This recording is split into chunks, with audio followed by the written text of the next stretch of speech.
The idea of the moon becoming a city with hotels and resorts is transitioning from science fiction to a multi-billion-dollar business plan. As of April 2026, the focus has shifted from if it will happen to when the first guests will check in. While we aren't at city status yet, the infrastructure being laid right now by NASA's Artemis program and private companies is specifically designed to support commercial guests. 1. The first lunar hotels, 2032 targets. In the last few months, January to March 2026, two major commercial players have gone public with their lunar resort timelines. GRU Space, Galactic Resource Utilization.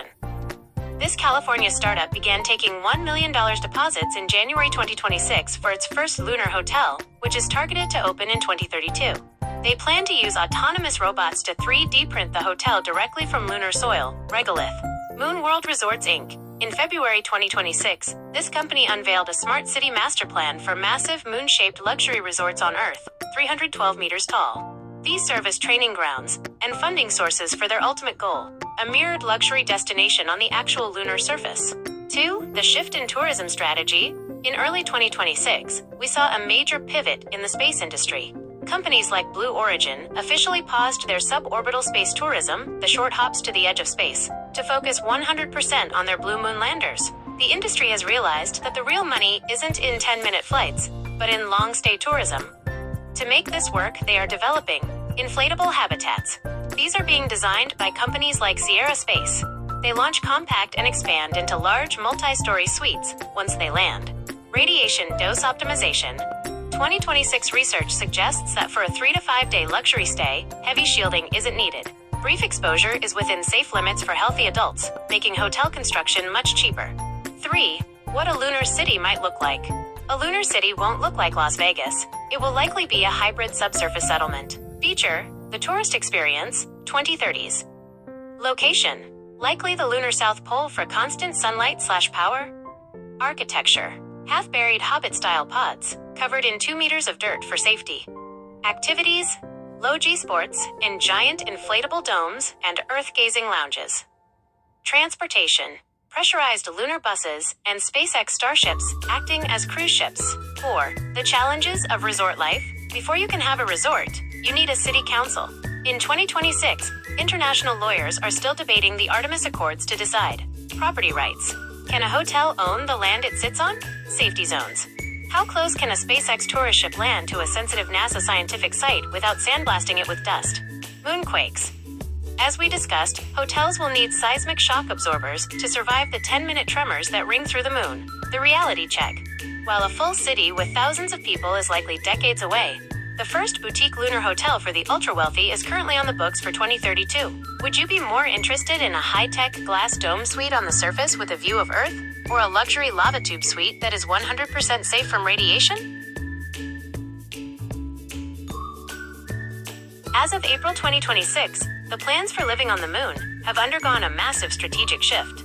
The most significant news is that the Lunar Gateway, the planned space station that would have orbited the moon, has been officially paused and repurposed. Instead of an orbiting station, NASA and its international partners are now funneling those resources directly into permanent surface installations.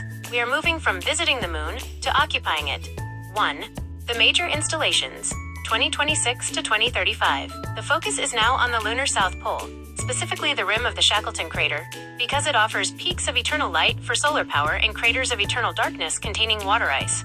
Artemis Base Camp, NASA and partners. The Foundation.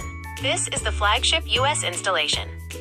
It is being built in 3 phases. Currently, in Phase 1, we are sending cargo HLS, human landing systems, from SpaceX and Blue Origin to pre-deploy supplies. The Habitat, a pressurized mobile home, LTV lunar terrain vehicle, and a fixed foundation habitat that can house 4 astronauts for up to 60 days.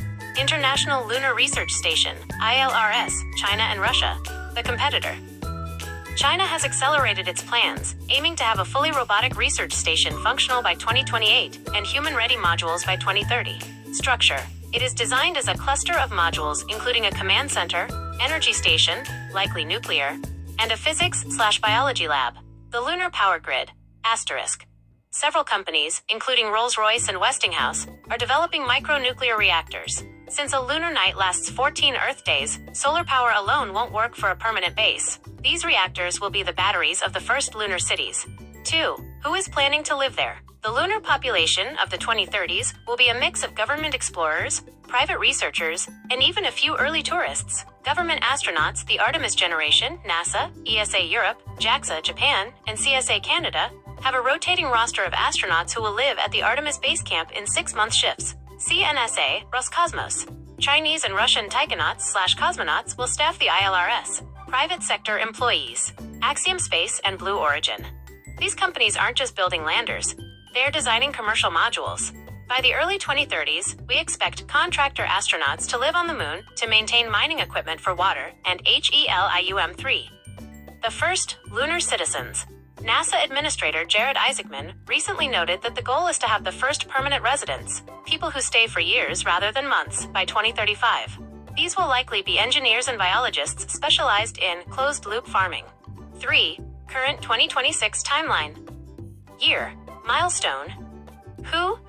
2026 now. Artemis 2 mission, crewed flyby, successfully circles the moon. NASA/CSA. 2027. Artemis 3 attempts the first human landing at the South Pole. NASA/SpaceX. 2028. ILRS. Robotic base begins construction. China/Russia. 2029. First pressurized rover, mobile habitat, arrives on the surface. NASA/JAXA. 2032. First nuclear reactor activated for permanent power.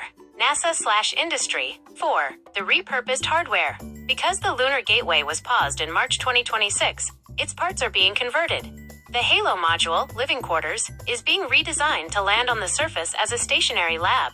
The PPE, power and propulsion element, is being considered as a high-orbit tugboat to ferry heavy cargo from Earth to the lunar surface more efficiently. Does the idea of a surface base sound more practical to you than an orbiting station? Or do you think we'll miss the outpost in the sky? As of April 2026, the moon is no longer a distant mystery. It has become a construction site. While the Artemis 2 crew is currently in space, making them the first humans to see the far side with their own eyes in over 50 years, our understanding of lunar seismic activity and habitat technology has shifted radically. Here is the 2026 update on the far side, the quaking lunar crust, and the homes we are building there. 1. The dark side, far side strategy. First, a quick correction. There is no permanent dark side. The far side gets just as much sunlight as the side we see. However, because it faces away from Earth, it is radio silent, making it the most valuable scientific real-time estate in the solar system. Chang'e 6 and 7, China. Following the historic 2024 sample return from the far side, China's Chang'e 7 is launching later this year, 2026. Its mission is to scout for water ice in the deep shadows of the South Pole Aitken Basin. The Lunar Pathfinder, launching in Q2 2026 aboard a SpaceX Falcon 9, the European Space Agency's Lunar Pathfinder orbiter will provide the first dedicated commercial relay link. This is essential because, without a satellite bridge, robots on the far side cannot talk to Earth. Far-side astronomy. NASA and international partners are finalized plans for Farside, a massive radio telescope array. Because the far side is shielded from Earth's electronic noise, Wi-Fi, radio, TV, it can hear the first stars of the universe that are invisible to us on Earth. 2. Moonquakes, a shaking discovery. 2026 update. Recent data from the LRO, Lunar Reconnaissance Orbiter, and new seismic sensors have changed how we view the dead moon. Shrinking panes, the moon is still cooling and shrinking like a drying grape. This crinkles the crust, creating thrust faults. The 10-minute quake.